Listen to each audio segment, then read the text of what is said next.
नमस्कार मित्रांनो, स्वागत आहे तुमचं माझ्या आणखीन एका नवीन ब्लॉगमध्ये। आणि मित्रांनो, आता तुम्ही बघू शकता बाहेर पूर्ण काळोख आहे बघा। आणि मित्रांनो, आत्ता वाजले सकाळचे 5 आणि माझी इथून 6:15ची गाडी आणि आज मी निघालोय कोल्हापूरला। तर काय नाही, ह्या ब्लॉगमध्ये येऊन फुल मजा येणार आहे। ब्लॉगमध्ये बनून राहा आणि आपल्या चॅनलवरती नवीन असेल तर आपल्या चॅनलला सबस्क्राईब करायला विसरू नका।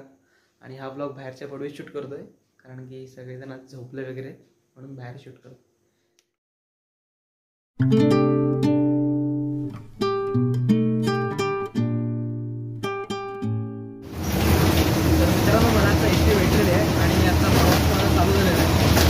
दाखवतो मी आणि माझी एसटी बघा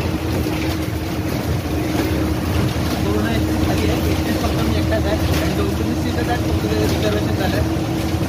चला अजून काही क्लिप आहे, तुम्ही तिथे एन्जॉय करा।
मी आता कोल्हापुरात पोहोचलोय आणि जाम कंटाळा आलाय। करूयात ह्या ब्लॉगचं इथे एंड। आणि तुम्हाला जर का ब्लॉग आवडला असेल तर लाईक, शेअर आणि सबस्क्राईब करायला विसरू नका।